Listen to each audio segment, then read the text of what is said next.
بسم اللہ الرحمن الرحیم۔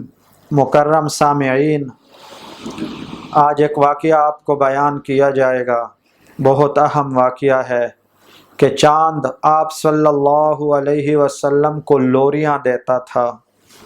روایات میں آتا ہے حضرت عباس رضی اللہ عنہ نے عرض کیا، جو نبی پاک صلی اللہ علیہ وسلم کے چاچا تھے، کہ اے میرے بھتیجے، اب نہیں، آپ کے کمالات تو ہمیں بچپن سے معلوم تھے، کیونکہ بچہ دایاں ہاتھ ہلاتا ہے، بایاں ہاتھ ہلاتا ہے، دایاں پاؤں بایاں پاؤں اپنے ہاتھ پاؤں کو ہلاتا رہتا ہے۔ جب آپ صلی اللہ علیہ وسلم دایاں ہاتھ ہلاتے تو چاند ادھر آ جاتا، جب بایاں ہاتھ ہلاتے تو چاند ادھر آ جاتا، جب دایاں پاؤں ہلاتے چاند ادھر آ جاتا، جب بایاں پاؤں مبارک ہلاتے تو چاند اس طرف آ جاتا۔ خلاصہ یہ کہ چاند آپ کے اشاروں کے تابع تھا۔ تو آپ صلی اللہ علیہ وسلم نے فرمایا، اے میرے چچا، آپ کے علم میں یہ بات بھی ہے کہ چاند کا میرے ساتھ رویہ کیا ہوتا، معاملہ کیا ہوتا، وہ کہنا کیا چاہتا؟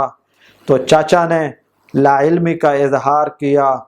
تو اس پر آپ صلی اللہ علیہ وسلم نے فرمایا، کان ینادینی ویضاحکنی ویمنعنی عن البکاء، چاند مجھے لوریاں سناتا، مجھے ہنساتا، قصے کہانیاں سناتا اور مجھے رونے سے بچاتا۔ تو ہمارے نبی پاک صلی اللہ علیہ وسلم کو یہ اعزاز حاصل ہے کہ انسانوں کے علاوہ حیوان بھی جن کے تابع تھے، چرندے بھی تابع تھے، درندے بھی تابع تھے، ساری مخلوقات ان کے تابع تھی، حتیٰ کہ چاند بھی آپ کے اشاروں کے تابع تھا۔ چاند بھی آپ کو ہنساتا، چاند بھی آپ کو قصے کہانیاں سناتا، اور چاند بھی آپ کو رونے سے روکتا، تاکہ یہ بچہ روئے نہ، خوش ہو، وہ آپ کا دل بہلاتا۔ اس لیے آپ صلی اللہ علیہ وسلم کو جو صفات حاصل تھی، جو صفات آپ کے اندر موجود تھی، اللہ جل جلالہ نے وہ بہت اعلیٰ اور عظیم صفات سے آپ کو نوازا تھا۔